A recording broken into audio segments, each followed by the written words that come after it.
This video is only made for information and education purpose only. Hello my dear friends, अगर आप हमारे channel the stock market institute को first time visit कर रहे हैं तो प्लीज़ चैनल को सब्सक्राइब करें और बेल आइकन को प्रेस करके नोटिफिकेशन को ऑल पे सिलेक्ट करके रखें ताकि आपको मार्केट और कंपनी के रिलेटेड अपडेट हमारे वीडियो से मिलते रहे।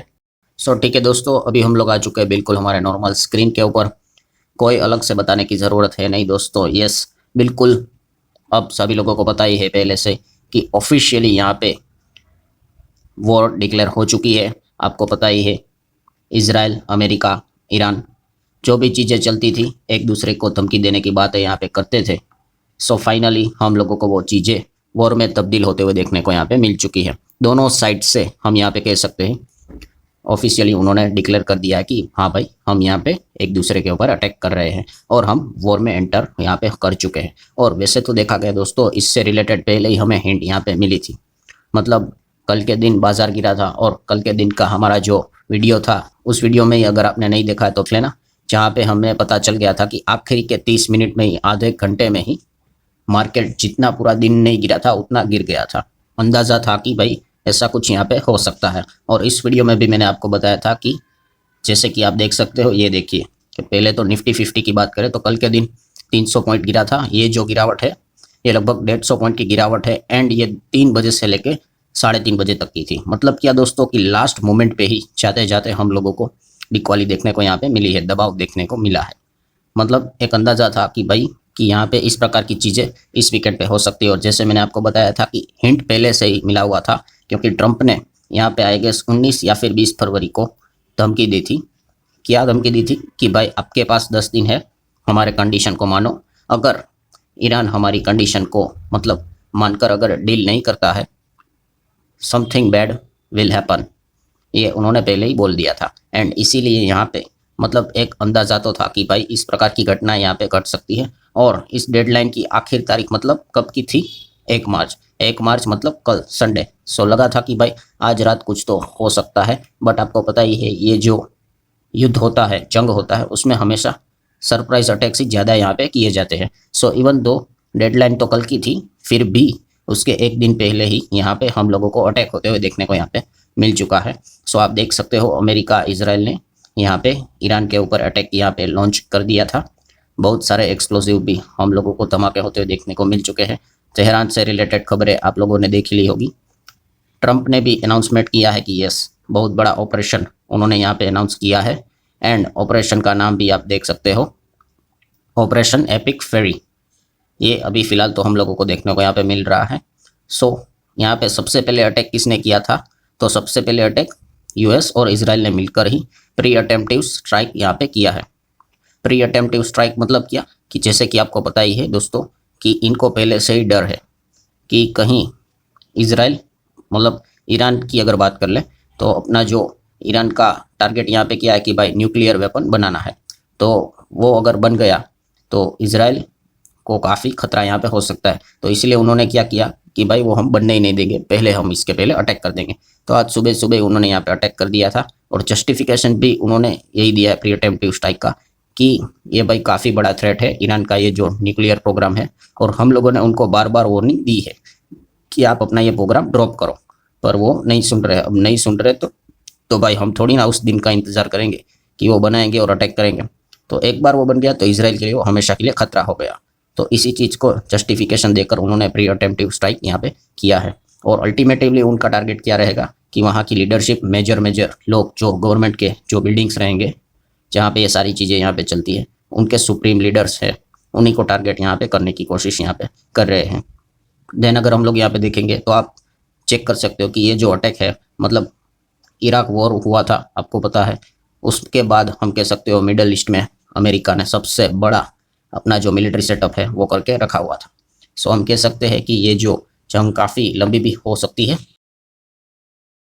छोटा मोटा अटैक होने की चांसेस काफ़ी कम देखने को मिल रहे हैं। क्या तो ईरान ने भी वापस अटैक किया था? तो यस दोस्तों, उन्होंने भी अटैक यहाँ पे किए थे, बहुत सारे मिसाइल्स छोड़े थे इसराइल के ऊपर, ड्रोन से भी अटैक किया था। प्लस उसी के साथ साथ अमेरिका के जो बेसिस से मिडल ईस्ट है वहाँ पे भी उन्होंने अटैक किया है।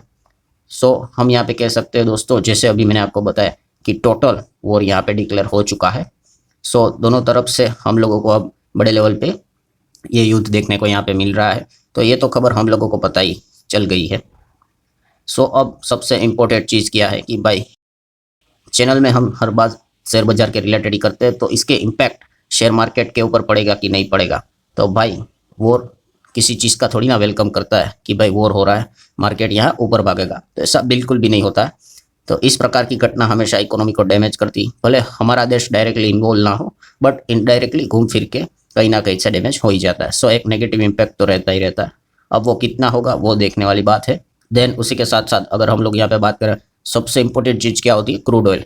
एंड क्रूड ऑयल मतलब क्या, जैसे कि आपको पता ही है, ईरान की अगर बात कर लें, सबसे इंपॉर्टेंट चीज़ कौन सी होती है, वही स्ट्रेट ऑफ हॉर्मुज।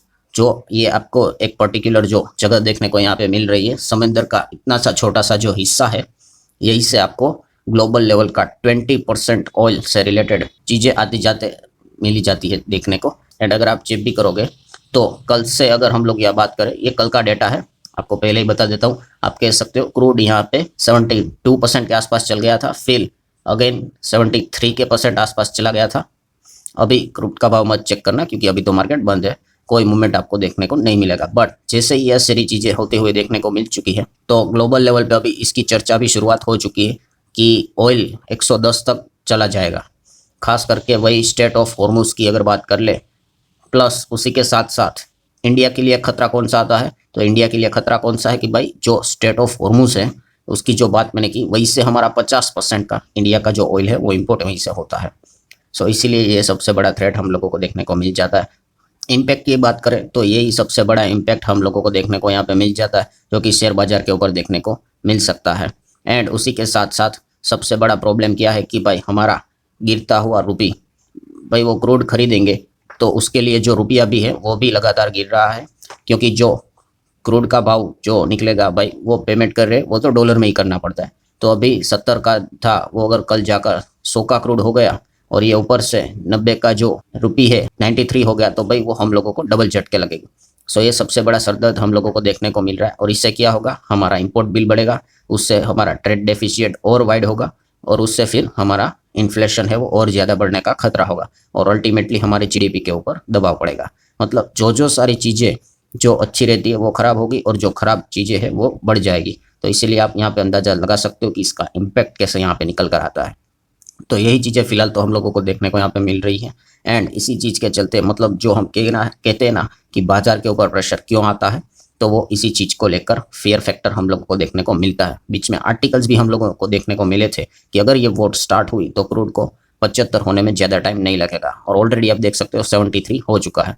अब देख लेते हैं कि जब क्रूड का मार्केट स्टार्ट होगा तो 75 होने में कितना टाइम लगता है, और वो डिपेंड करता है कि आगे क्रूड का भाव कहाँ तक चला जाएगा, कि वो कहाँ तक चलती है। और जाते जाते सबसे इम्पोर्टेंट चीज़ कि ये तो पता है कि युद्ध स्टार्ट हो गया है, अब आगे क्या।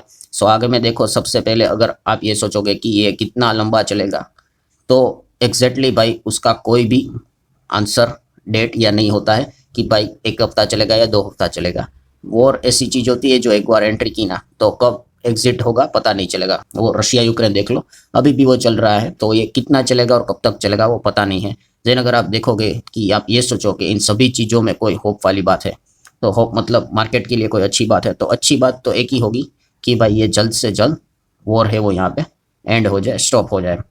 सो लेट्स सी अभी ये चीज़ें कहाँ तक चलती है। जो भी लेटेस्ट अपडेट आएगा मैं आप लोगों को बता दूंगा, ठीक है। आशा करता हूँ दोस्तों वीडियो हेल्पफुल लगा होगा, चाहो तो लाइक एंड शेयर कर सकते हो। We will see you in the next video, तब तक के लिए बाय बाय।